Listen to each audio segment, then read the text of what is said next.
Join us on the Swim Monkey. Swim Monkey TV. On the Monkey.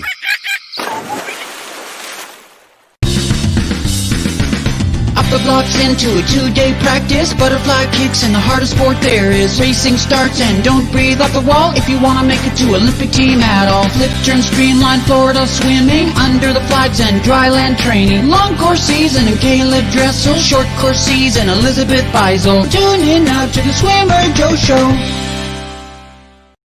So here we are, another coach's happy hour with my favorite bud, Sid Cassidy, and then look who's in the bottom here. We got Eric Nelson from T2 Aquatics. Gentlemen, we have a great show. Awesome. We have a great show. We are going to bring in Jim Skirboll from up in the PA area. Excited to have him on. He's got some good news as well. We've got a good show tonight. What we're going to do is we're going to start with some Florida news, Florida activities. There's a lot of stuff going on in Florida right now, Sid. And Unbelievable. Everything's going on in Florida. For me personally, hey, when's the last time, Eric or Joe, you guys are too young. You probably never swam at Mission Bay. I just came from Mission Bay. Did you swim there? I swam at Mission Bay that very first time when Florida Gators went up there, and we had a dual meet against somebody. I don't know, or maybe it was just some sort of spring training or something. I don't know, but I remember. Of course, they filled everything in. I'm not going to belabor, but I just raced back from there. I'm in East Boca. That's West Boca. It's a good half hour, but it was great. Sun's out. It's beautiful. We were putting up an aerator there because we're annexing that little. My friend Justin, who's an AD over there, is doing a great job. He's renting us some pool space, Boca Prep International. But where the 50-meter pools were, now it's beautiful grass. Soccer fields, and the Brazilian coaches run their national camp there for Florida, and it's unbelievable. Wow. But here we are stuck in this daytime, Eric. What do you think with all the news from the FHSAA this week? And have you heard it? Well, have I heard it all? I know we're having the season in the fall, so the details of which I'm getting from you guys, but I was a little bit surprised, to be honest with you. I think that like a lot of us, just somebody had to have the courage, to make decisions, and all of them are going to be, iffy. There's pros and cons. So I was thinking that they were going to move it to the spring. I was a little bit surprised that they wanted to go ahead and do it in the fall. I guess, but like I told my kids, be ready for anything. Nothing surprises me out of that group. Absolutely. Joe, I had the pleasure of serving on that committee, advisory. And I know the people Kathleen Prindle, it's crazy sometimes. Now, they did advise to move it to the spring, but then that means moving water polo and all these other moving parts. And who knows? Does anybody really know? Is spring really going to be great? I mean, hopefully. Well, so they put on this big date, right? There was an opt-out date. It came late in the meeting, okay? And Ochoa said, what about, I recommend this, a September 18th opt-out date, meaning everyone could start the season. If we don't like what we're seeing, if there's some issues at school with COVID, if our teams aren't doing the way we should with the certain guidelines, we're opting out. And we can opt out as a county, let's say, or as maybe just the South Florida region or Tampa area, and have our own championship season. It's not going to be called state. Well, Joe, you know what else is flexible? You can opt out of a sport like football, but still run your swim team. And I know that people are trying to do everything they can. I really like that Justin Harrison up there. I think he's worked really hard. He had a nice, and yet, really most of the bulk of the voters are not thinking about swimming much, Joe. I will tell you this. I'm watching the whole board meeting. Okay. Eric, listen, I'm watching the whole board meeting, and Bess goes, look at everybody's hand. Everybody's hand has a rock on it. They play, they coached football. They play football. Right. They've got the football ring. It's huge. I'm like, everybody's got a Super Bowl ring. This is a football deal here. Of course it is. Yeah.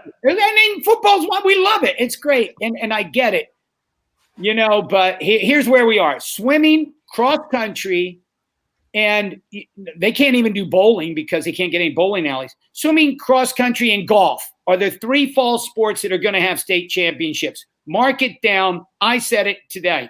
And it, to me, you can do those. And people say, oh, our championship can be virtual. Well, maybe it is. Maybe we run simultaneous virtual meets. I don't care. But we need to have something for the kids to point towards. And I think you coaches have been doing a great job all over. I keep hearing these unbelievable motivational ideas.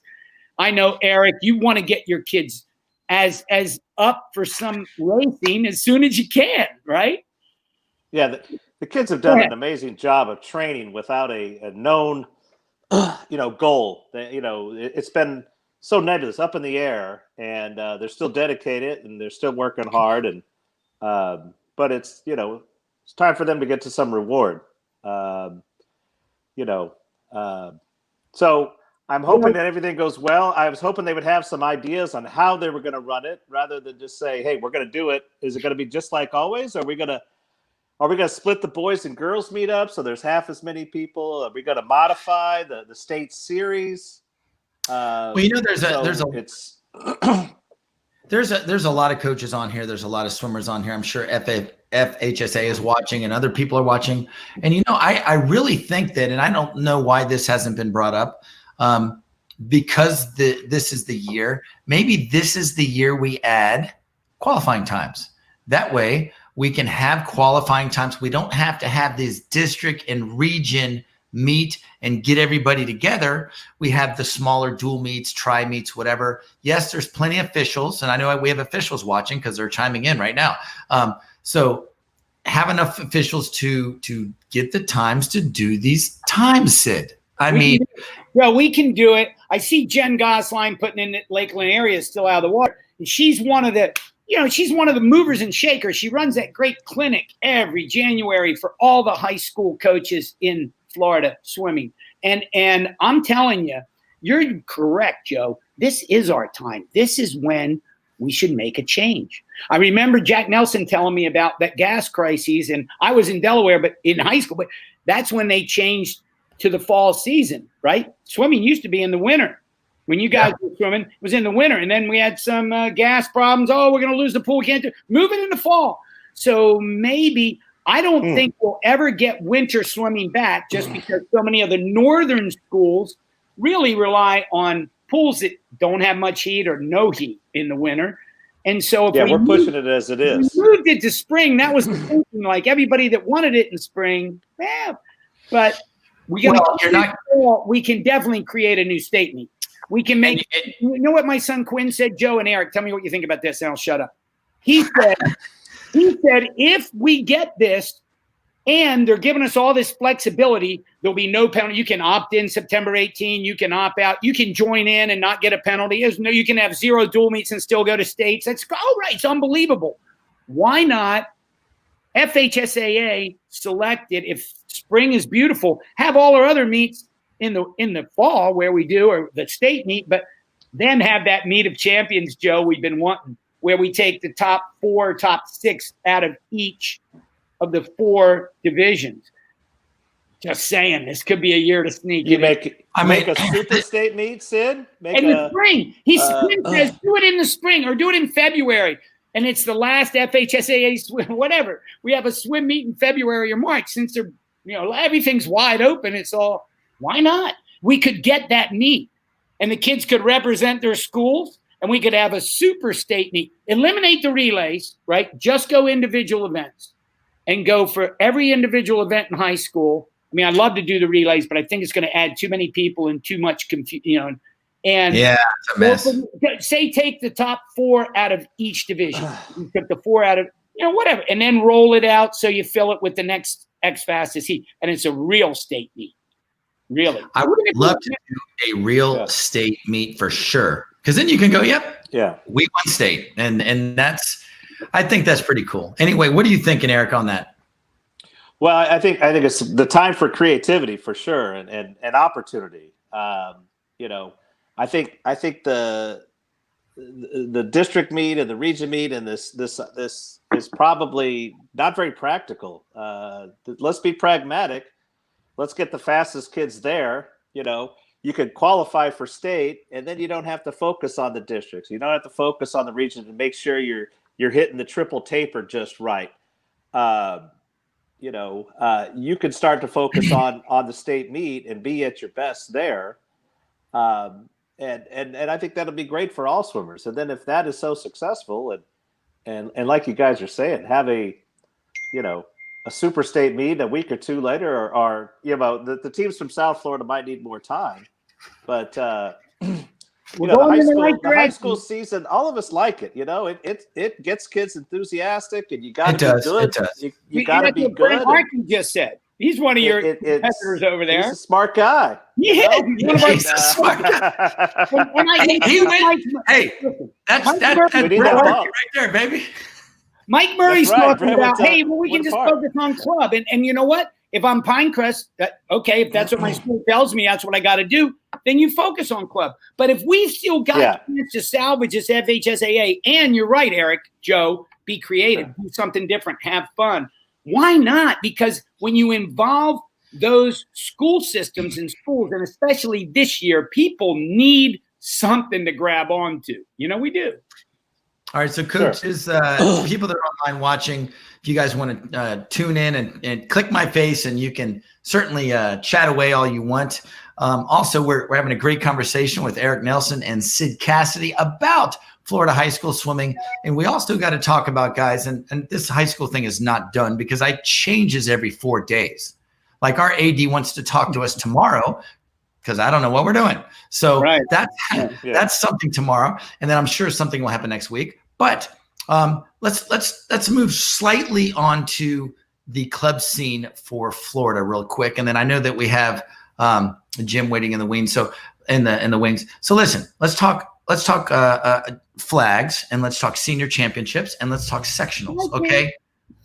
What is going to happen, Eric, to flags? I know that there was a ruling in Florida swimming, and I think it's different down in Gold Coast, but we are splitting our flags. Have you heard that? We're splitting our flags. So now it's not as big anymore. Well, I knew that there was some interest in doing that. There was a run to do that. Hey, Brian, Coach Reynolds, Drury chiming in.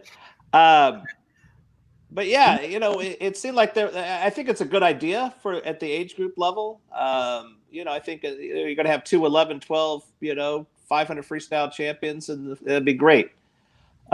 Make the competition more local, but there's a little bit of resistance doing that at the, doing that for sure. But I support the idea a lot. Senior champs, I think we need one meet to, compete. But the age group cuts are getting kind of fast, and I think it'd be great for those kids to get more participation in it. And if we're here in Naples, and we could drive to Sarasota or Fort Myers, we're probably going to get a lot better experience from our family. Same like if you're in Tallahassee, and suppose you remember when they had it in Fort Myers, the flags meet. That's a pretty long drive if you're coming from Jacksonville or Tallahassee. Yeah, it's crazy. I mean, Sid set me straight a few years ago. It may have been 5 or 6 or 8. I don't know. I mean, we've known each other a long time, but it's like, oh, hey, we had a girl break a state record. He's like, Joe, it's not a state record. It's not a state record. It's an LSC record. I'm like, you know what? He is absolutely right. So now I tell my kids, you got to look at both of them to try to break the state record. So there you go. And we got 3 LSCs in the state. In Pensacola, right? You got yeah. It's true. A lot of fast swimmers are the Southeastern LSC from this state. When Steve Bolton had 3 high school kids on the Olympic team, the state of Florida claimed them all. That's true. So now you got to go, well, you got to look at all these different databases to figure out if you broke the state record. And that brings me back to the high school. Let's have a massive state meet. But anyway. We have one state record, but we have 4 divisions. You don't have the 4A state record or the 3A state record. There's one. It's the dream, and if it's going to be a virtual state meet, there's absolutely no reason why it can't be this year.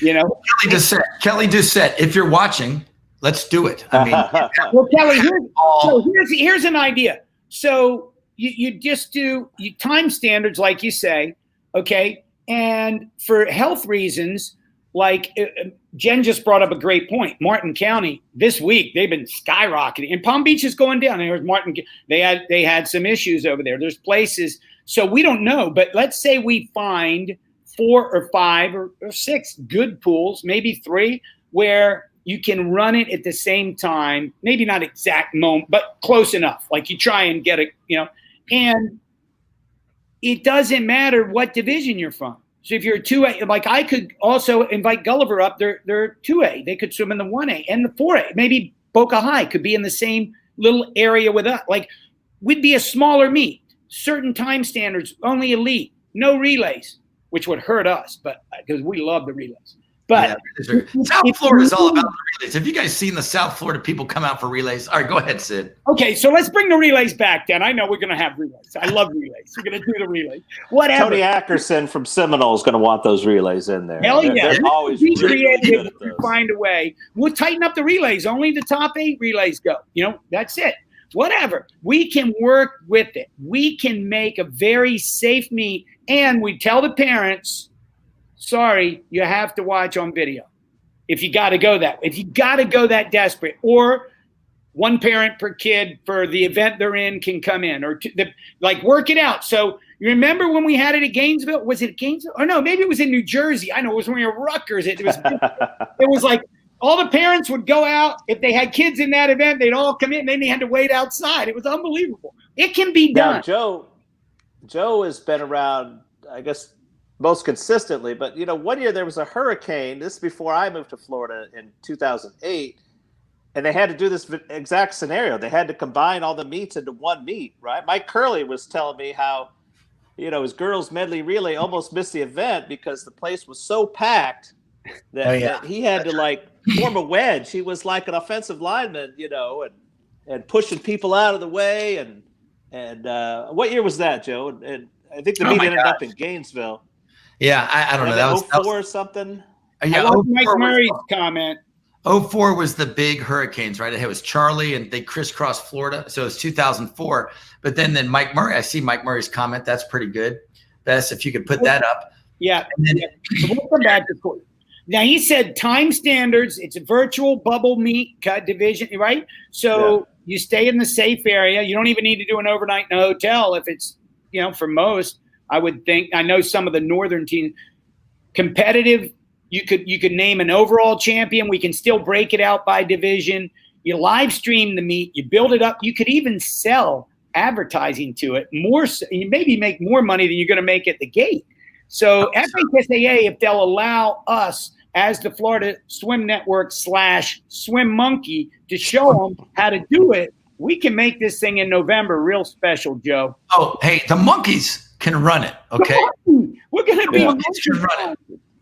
By the way, I saw Bess. She was throwing shade at Clay Parnell earlier. Was that right? Not watching. Clay. She throws it up again. She throws it up again. All right. So anyway, all right. Nice job. All right. So we're moving. Okay. Go ahead. I agree. I love the relays. Corey Gephardt agreed. Let's keep them in. It's a big part of the excitement. Big screen outside. They can sit in their cars and watch. It'll be beautiful.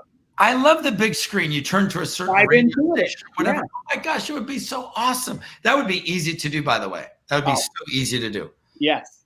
Yeah. All right, let's move on because we got. I'm glad we solved that problem. So make sure the FHSAA. If everyone that's what else you got, Joe? We have a ton of people watching, so make sure. And by the way, Tony had a false start too, but I'm not going to go there. All right. Anyway, listen. That was a questionable call. It was. By the way, Tony. I know we're trying to move on, but Tony, he has the blocks that do the timing, right? So they do a lot of timing on takeoffs. Well, yeah, he was right.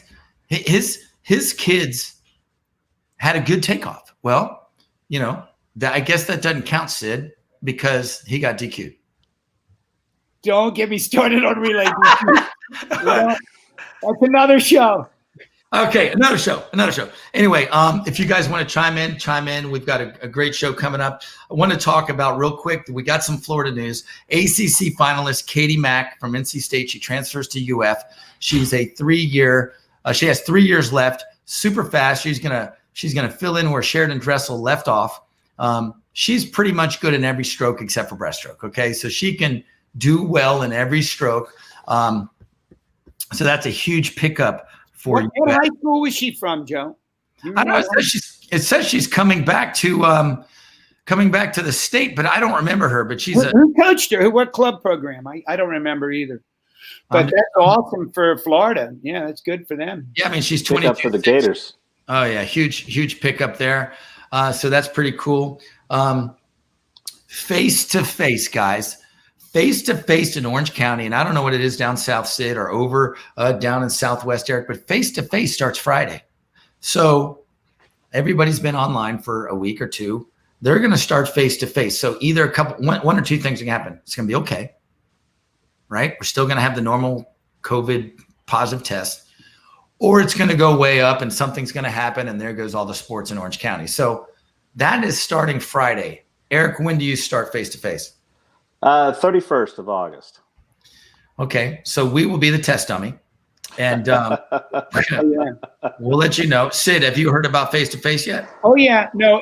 On the 31st, our private school, St. Andrew's Lower School, is scheduled to begin.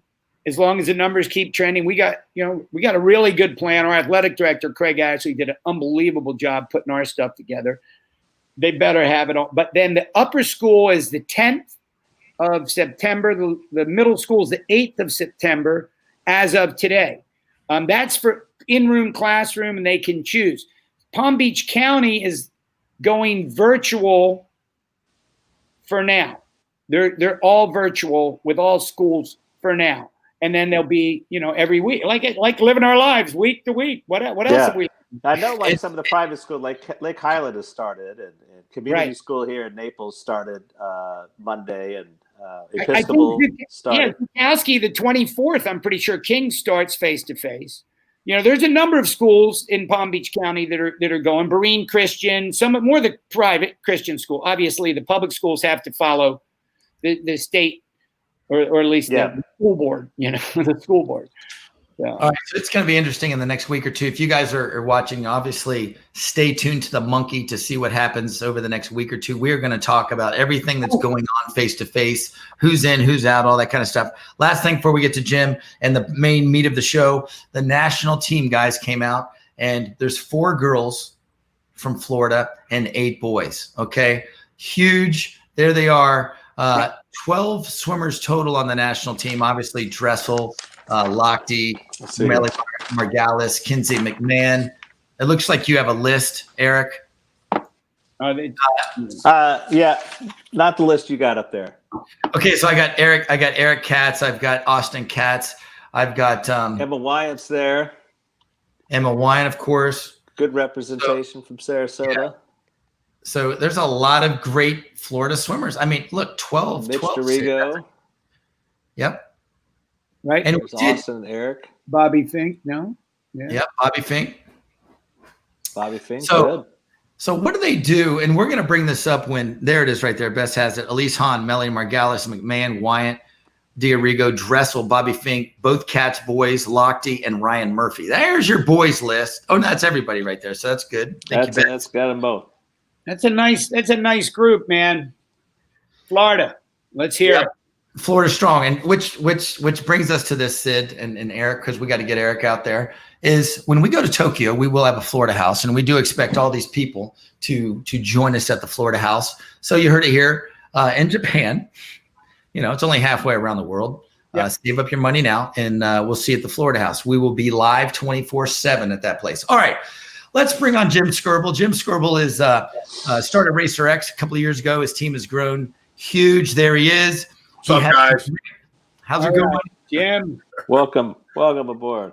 So he's got some great news to share with us just right off the bat, and then we will start into what's going on. Jim, tell us about what's going on. Well, my daughter, who I also coach, verbally committed to the University of Virginia. So we're pretty excited about that. He's really excited, and we look forward to a couple years down the road at Virginia. So she will be going there in 2 more years. So she's very excited about that right now. So I got a couple Congratulations. Thank you. Congrats. That's awesome. a great program. Yeah, I've had one that recently graduated there, and Megan Maroney loved her time at UVA, and Todd's done his whole staff. Those guys, it's going to be a great time. And so she's a first year.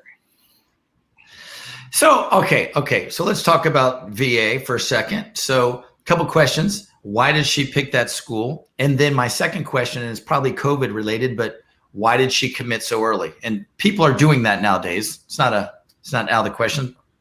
Okay. Well, for one, I mean, to try to commit early, I mean, she was getting a lot of calls from coaches, and we went down there 2 weeks ago to Virginia and visit, and it was beautiful down there.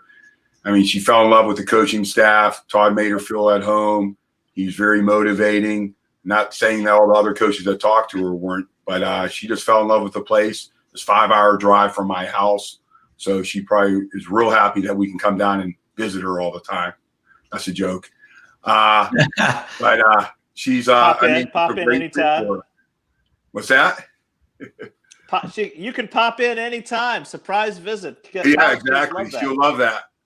But I mean, they have a chance to win a national title. I mean, down the road. I mean, he's bringing in some good recruits this year. They were seeded first going into NCAAs. Not saying they would want it, but I mean, they got a lot of good things going there. And I think just with not being able to go on official visits, and we don't know when that's going to happen, she just wanted to get this out of the way, and this was her number one choice.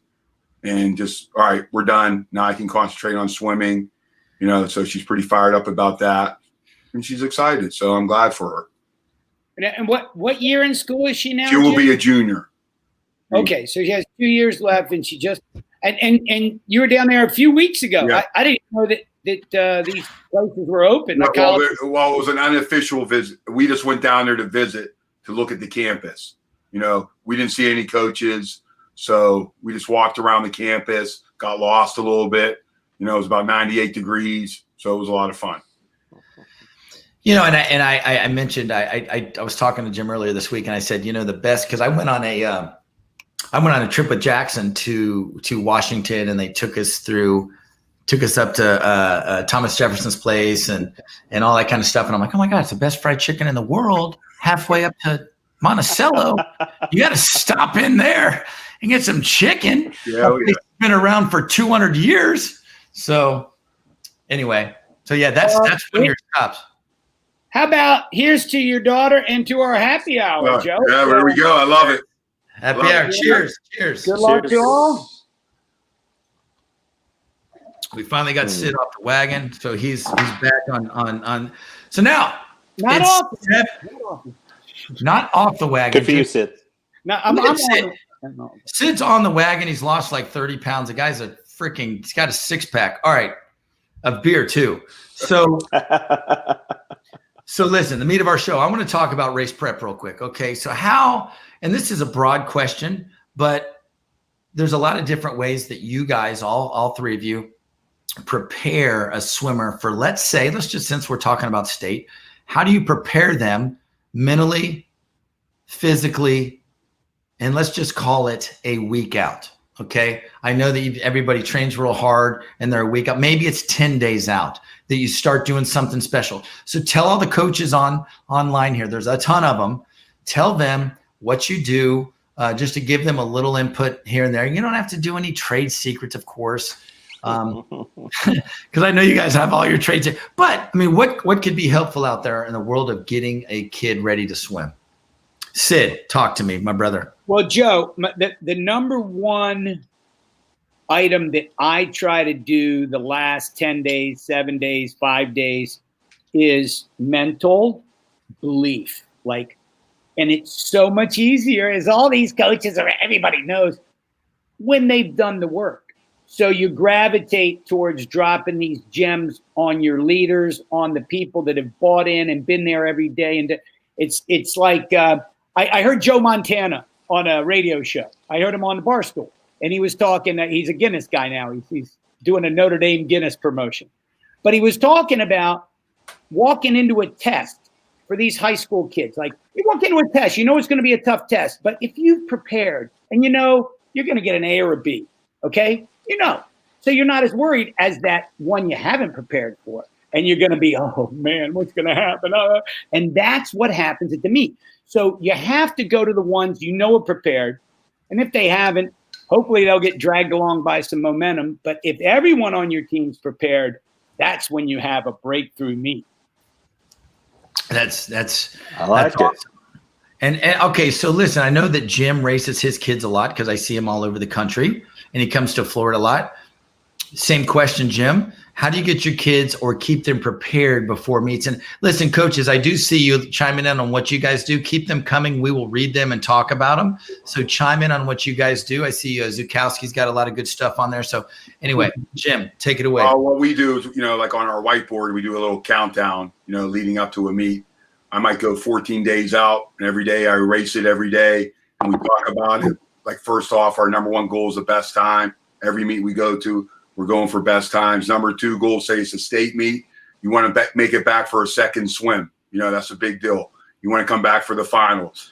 And the third meet, you want to get a big medal. All right. So the third goal is a big medal. So like at our state meet, you only get medals for the top 8. So the top 9 through 16, they get a handshake. You don't want the handshake. You want the big medal. So we talk about that a lot. We give them like slogans. We talk about, just I do a lot of social media posts about, sleep's your number one priority. It's the number one drug. You get sleep, you get ready to go. We talk about our splits a lot, talk about just visualizing the place going down. Anything can go wrong. If you're in warm up and some kid bumps you in the warm up, you're not going to get upset because nothing's going to bother you. You're on top of the world. We just get them really fired up because this is your time to shine. And you're going there. Nothing's going to stop you. If there's someone negative in your family, you stay away from them. You just be positive the whole time. You put the work in. It's all going to pay off. And just get them fired up and make them believe. They have to believe. The biggest thing is fear, and then you get them to conquer the fear. Anything is possible. That's so true. And you mentioned that anything can happen. I knew this was a couple of years ago. I knew that there's going to be a major storm at our regions. And Eric, you may have remembered, I don't know, and maybe you're just at T2, but a major storm was coming out of regions at the Lake Howell pool. I mean, I'm talking about 50-mile-an-hour winds, rain, storms, the whole deal. So I started telling them on Saturday, I'm like, we are going to have a major situation here. So start visualizing that, start knowing that it's going to happen, prepare for it, see it millions of times in your head. And guess what? They swam their tail off. They swam so well. And I mean, tents are flying around. People are running for their cars, and kids are getting on the block like this. All right, let's do it. And it was awesome. So yes, you got to be prepared for anything in Florida. Don't you? Yeah, the mental. All right, so Eric, what do you got, man? Well, you guys are much smarter than me, but as far as the tactics, you kind of want to rest them, and you're also wanting to do some fast things, and that's a big mistake that we all have made a few times. Is we get them tired a different way. By they start feeling good, and the 50 times off the blocks are good, and by the time you get to the meet, you're exhausted. So do some more of those race prep things like broken swims or broken 100s or 200s are great, and find a different way to do them. And I'll tell you what I really believe and I'm comfortable with the older I get is that it's all right to swim faster in practice than you might go in a meet. If you're going above race pace thing, nothing wrong with that. I mean, I think if you're going to go 425 in the 500 freestyle, it's great to practice a 421 500 freestyle. I think that's going to make it more real for you. You're going to swim. You're going to get that feeling for it. You're more likely to do it in a meet when the big race comes. But try to keep things light and loose, and you don't want to get some crazy. You're focused, but you're not crazy intense focus. You just want to have a relaxed focused about your practices, and the kids will feed off your energy. If you're relaxed and confident and having fun, they're a lot more likely to do likewise. If you're stressed and you're pissed and you're angry and nervous and crying, kids are going to feed off that and not be as great of competitors. Yeah, so true. So true. All right. So there was a question Bess keeps putting up. It's about how do you prepare your swimmers. Olympic finals, even though she was in an outside lane. And I know we're kind of jumping around here. Eric. Yes. Tell us about that one. Well, it's 2004 Olympic trials in Long Beach there. And I had a phenomenal athlete, Caroline Bruce, who was about 4th or 5th seeded going into the meet. And, it's one of the few meets you go to that has a semifinals. And so swam prelims, looked great, looked effortless, looked great. And then that night is semifinals. And just that was when the pressure. And those of you that have been there, the Olympic trials, there's unbelievable pressure. And everybody's going to crack and everybody's going to feel it. And that was when it hit her. We were still thinking that the semifinal swim was just going to be a nice, set-up swim, and she fell apart and barely made it back. I've already forgotten, but I think she might have qualified 8th, and somebody scratched that was ahead of her. But in that situation, she was in lane 1, and and then you got 24 hours. You still got a freaking chance. You got a chance. Yeah, absolutely. So I had done such a horrible job of coaching her, that day and the night before that I really, Then you can only get better. I had to examine myself. I had to just lay off, put the confidence in. And it's like, hey, I'll be honest with you. I don't know what to do. I'll see it. Joe, I want to tell a story, quick story about this. Bob Madison, he tells a story about Jenny Frank. She wins her first national title from like lane 7. She 400 IM, Dallas, lose, 1974. It's on CBS. It's a national, it's tape delay, but CBS put it on their weekend sports show. Jenny Franks Bob goes over to give her some words of advice, and he goes, "Okay, Jenny, I'm good." And she turns and she says, "What?"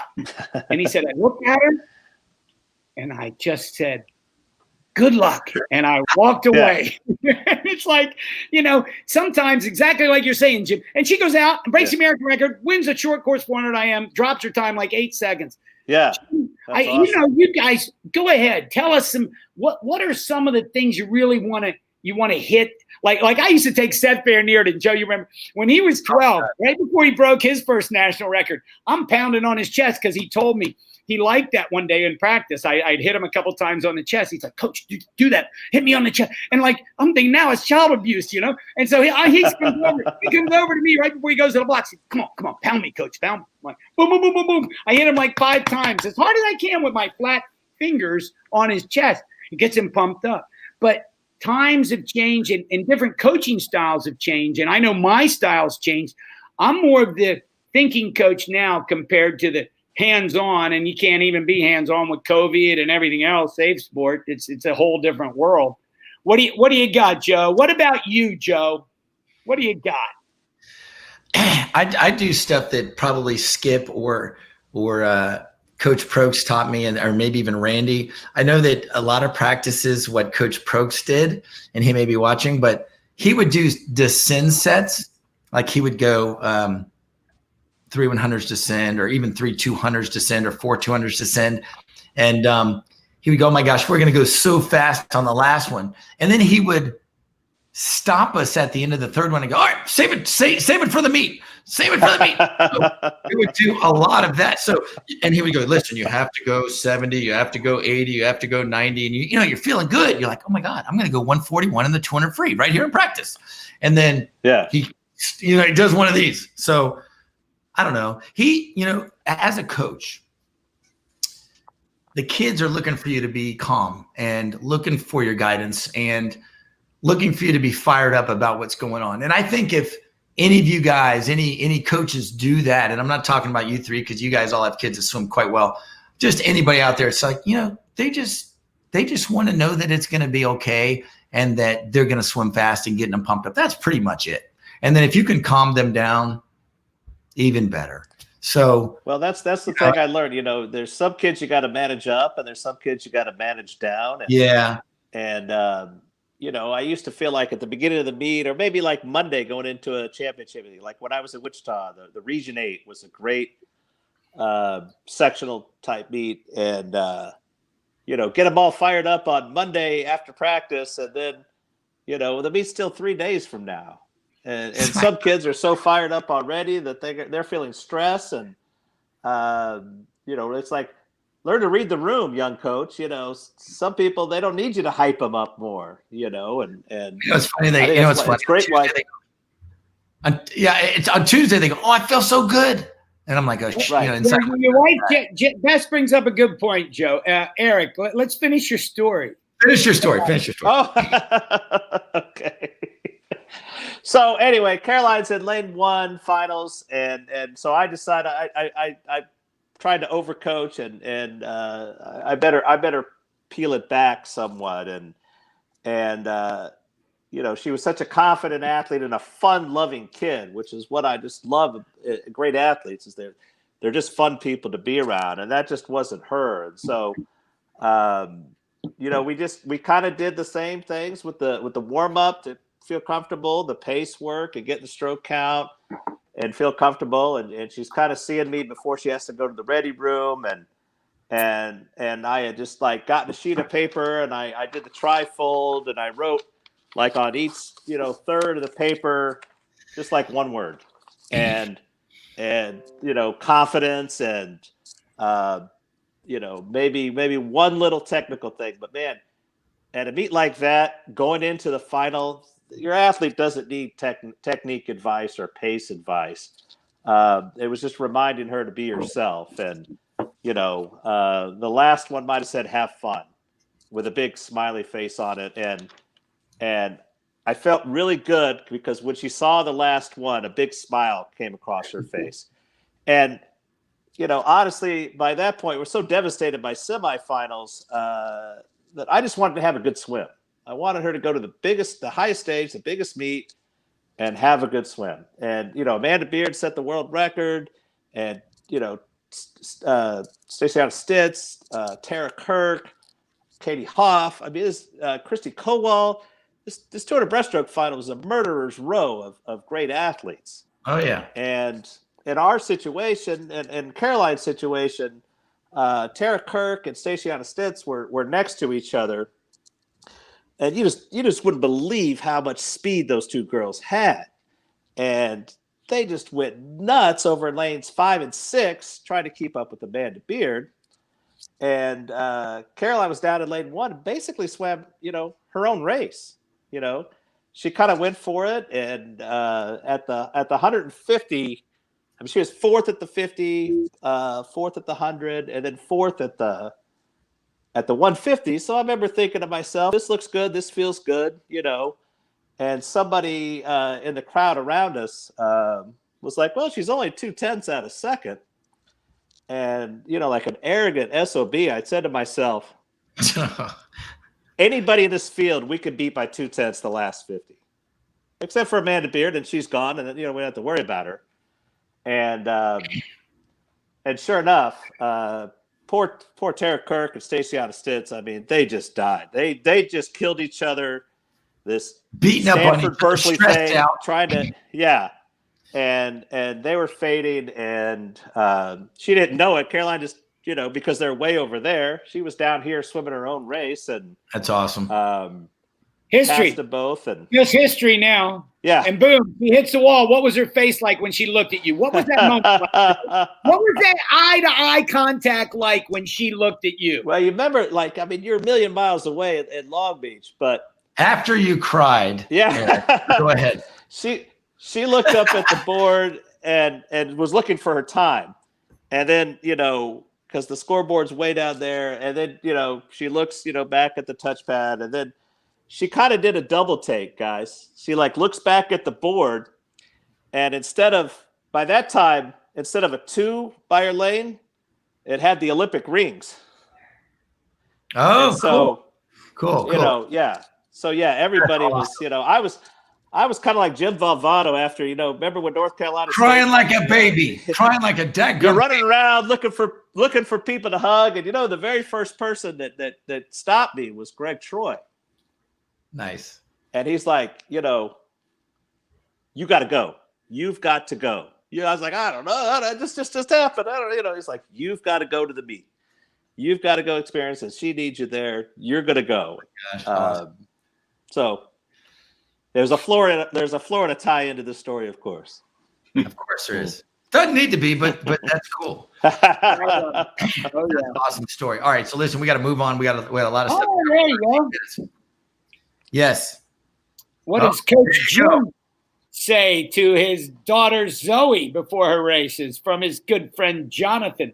Yeah, I'm sure. We had a show on Seahorse Tales recently who had Sarah Torres coming back this Sunday night. And it was on parents coaching their own kids. So, Jim, you've got, you got Zoe. She's top level. You know, what kind of stuff, anything different, or what would you give to her? Well, it was funny you guys were talking about, you know, the stories before the big races. So down at Stanford, Zoe qualifies in the 50-meter free, I think maybe 7th. And we're going back for finals, you know, and we're warming up. And usually I'm hands-on during warm-up. And my daughter gives me a look like, I got this.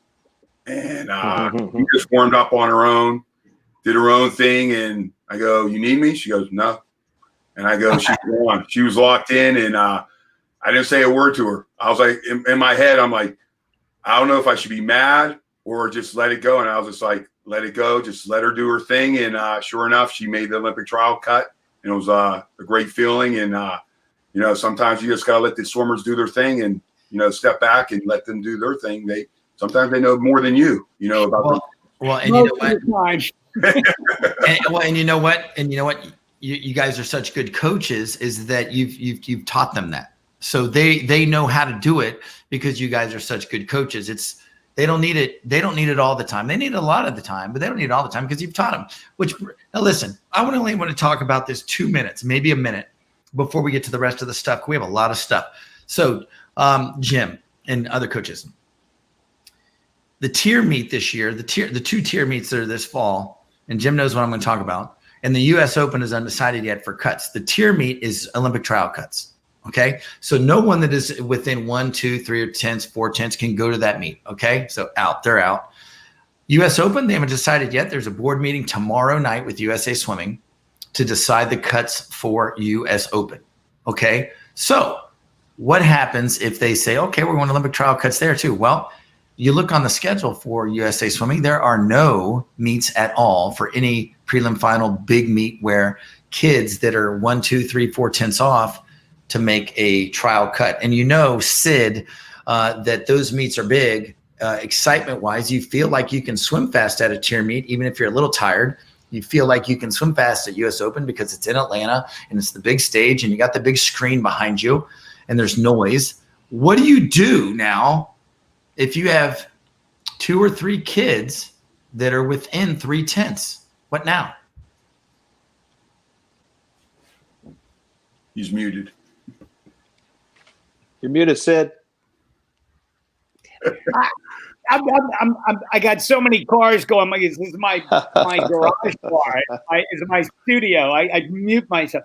I say the first thing you do is you make sure Kathleen Klein-Prindle, who's on the board and watching right now, is in our – it's like, hey, fellas, yeah, I don't know what they're going to do. None of us do.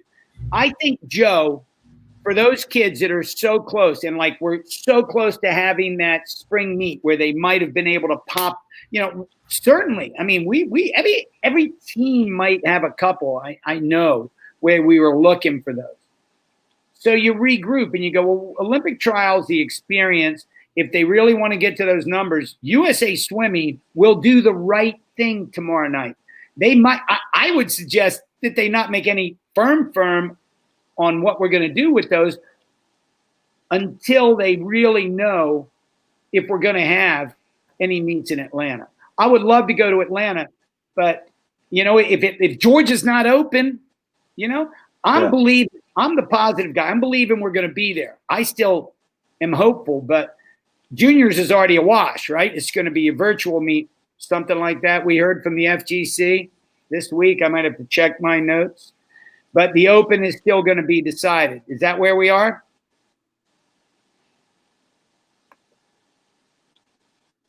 Joe's muted now. Gotta get it together. Sorry. I muted myself because I was coughing.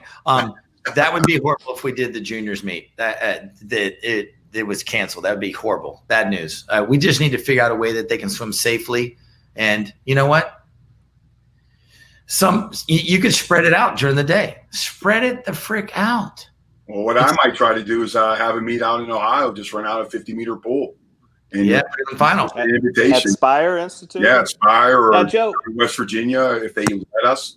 I mean, we tried to have a meeting 2 weeks ago at Spire. They canceled within 3 days of the meet. They red flagged us, so we had to have an invitational at our own home pool, and it was a 6-degree pool. So it was a little disappointing. But I mean, if that happens, and I have like a couple kids that are close, that want to get Olympic trial cuts, I'll just rent the pool out.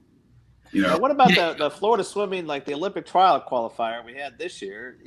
Is there plans to do that again? And I think that's I got to drop in and say this. I think it's a real shame about Orlando, Rosen Y being, the situation it's in. But I hope that doesn't mean we can't run a qualifier, Olympic trial qualifier there, or there's other pools in the state. There's a couple more, Well, I mean, since indoor ones, we can go to Clearwater.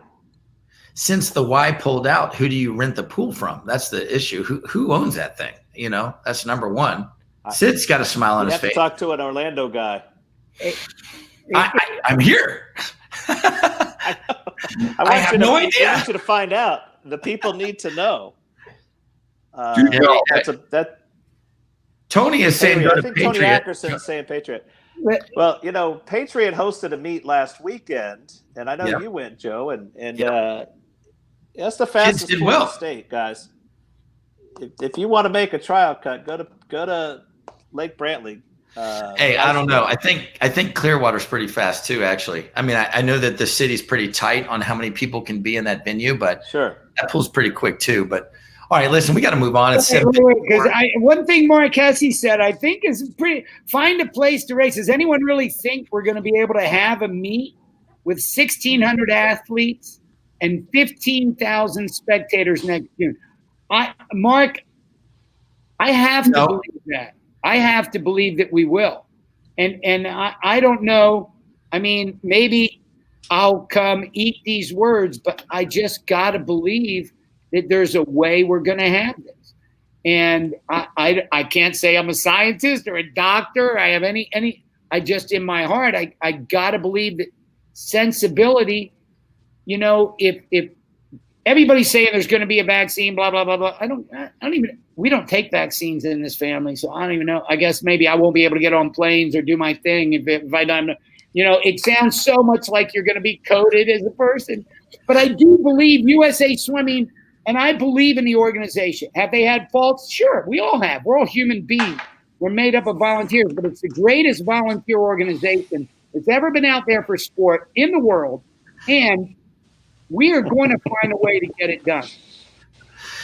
That's true. That was good. At FHSA, Zukowski put that there. That was funny. And Patriots got to meet, but he does do a long course time trial, but last year it was like 32 degrees, so it was horrible.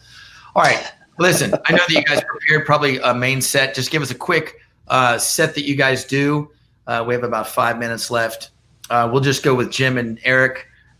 Sid, you and I will skip this, and we can talk about it another time. Jim, what do you got? You got a set for us? Okay, I reached out to my swimmers, texted them. I was like, give me a set. I'm going to be on this show. Of course, they were giving me like a fish story about how hard we worked. But the one that they did say was 7 200s on 220 with fins. You had to average 7 seconds above your best time. And they like that set. So we're probably going to do that tomorrow morning. Thanks, guys, for the I like that. I like that. So that's yards? That's yards, of course. Yards, yeah. Okay. All right, Eric, what do you got? Well, I saw one for Sandpipers of Nevada coach, where you go, like 450s fly, and then a 200 IM, and then a 400 IM for time, and then you do 4 rounds of that. 1 round for each stroke.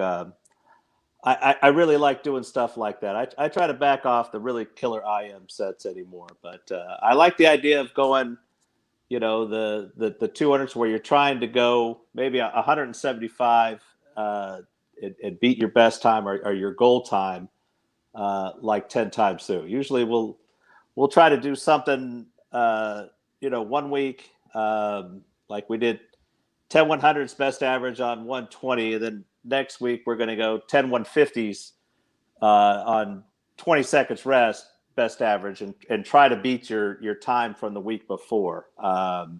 So you're either getting faster, or if you're staying the same but you're doing it over greater distance, then you're getting better. Little incremental steps there. I like those. We'll do that all the way up to 10 200s or 10 250s. You guys are training like madmen. All right, so we have 3 amazing tips. I asked you guys to have 3 amazing tips. Hopefully we have 3 amazing tips in there somewhere. Sid, I don't know if you have 3 amazing tips. I would love to hear if you have any tips. What do you got? Like don't take any wooden nickels, Joe. Is that what yes, wooden nickels. Don't walk in the sun if you're made out of wax. Stuff like that. Yeah, the more advanced I get, the older I get in this game, I go back to the very beginning, and it's technique. It's all about technique and getting these kids at the earliest age possible to buy into doing the technique right. So I would say, Joe, the one tip I have is slow it down. Stop worrying about if the kid's going to find another meet to qualify for the Olympic trials or for the AAA time or for the JOs or whatever. Slow it down. Enjoy the time you have in the process. Focus on what you control and enjoy the ride. Enjoy the ride. It's such a cool ride. Let's enjoy it. You want to try and be kind. I think it's very important to work within your LSC, within your high school federation. We don't always love everything the FHSAA does, but we work with them. We work with them. Our LSC is great here in South Florida.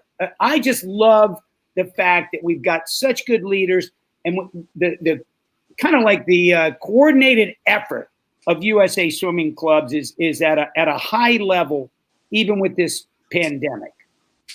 I actually do love your LSC down there. Your LSC is awesome. They make decisions. They make decisions and they get it done fast. They do not mess around. It helps that we have pretty casual. Vast majority of coaches serving as volunteers. If coaches are willing, now coaches are also some of the most overworked people on the planet in every sport, certainly in ours. But when you go and get those people to turn around and be your volunteers to run your LSC, you got a winner. I agree. All right, Jim, give me some speed tips, man. I know you got Racer X, for God's sake, on your caps and on your logo. So I need some speed tips. Speed tips? We all understand the reference, right? The Speed Racer. Come on now. Enough to know Racer X. Yeah, exactly. I was late for the bus many times because of Racer X. All my kids know the theme song. Here goes Speed Racer. He's a demon. Hey, forget all that. I just want the car. But go ahead, Jim. Well, one of the things I think as a coach is when you go to practice, every kid on their forehead has a thing on their forehead that says "Help me." So every kid has desire to swim fast, but you are there to guide them, and you have to have the passion to bring them to that place. So I'm just here to try to help them reach their goals. I'm a dream maker, and I just try to have them achieve their goals and dreams and, just achieve them and help them any way I can. Sometimes I don't like it, but that's the way it is, Yeah. I mean, I love that. I'm a dream maker. I think that's awesome. Eric, listen. Yeah. Yes, sir. You are the man. So just tell me, give me a tip, because look, you've had a girl make the Olympic team from lane 1. You've You've overcoached, you've undercoached, you've coached, tell me a tip or two, please.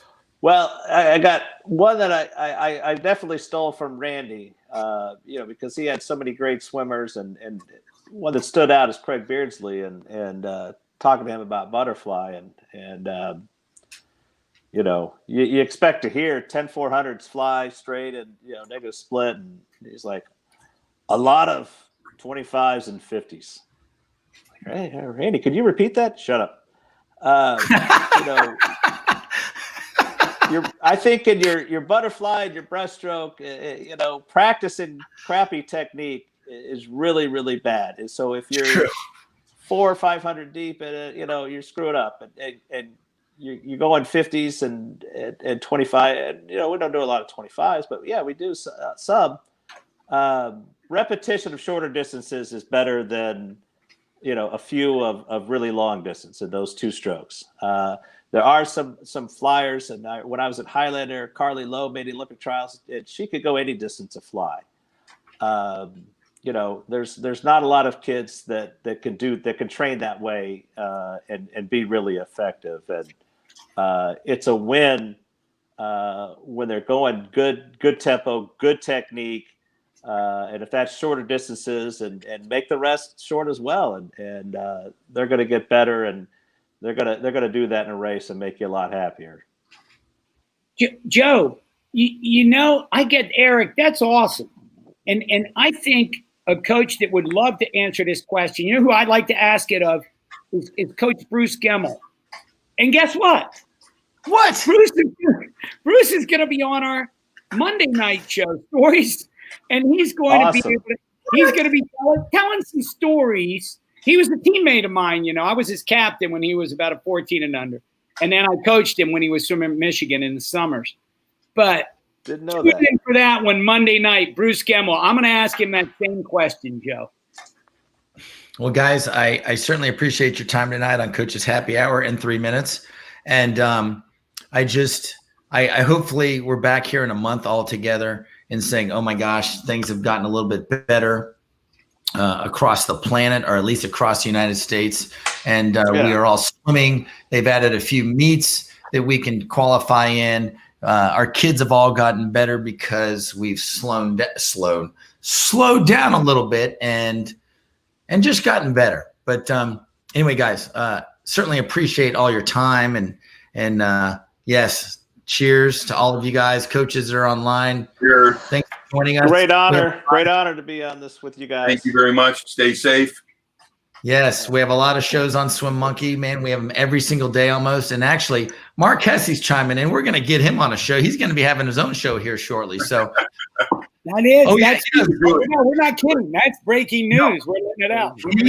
He's a great resource. Yes, he's coming, and then Brennan Dedikin's coming with the Olympic 10-minute moment. So a lot of stuff coming on Swim Monkey, and certainly appreciate you guys, and good luck over the next few weeks, and hopefully we'll see you again. So anyway, see you guys on the guys.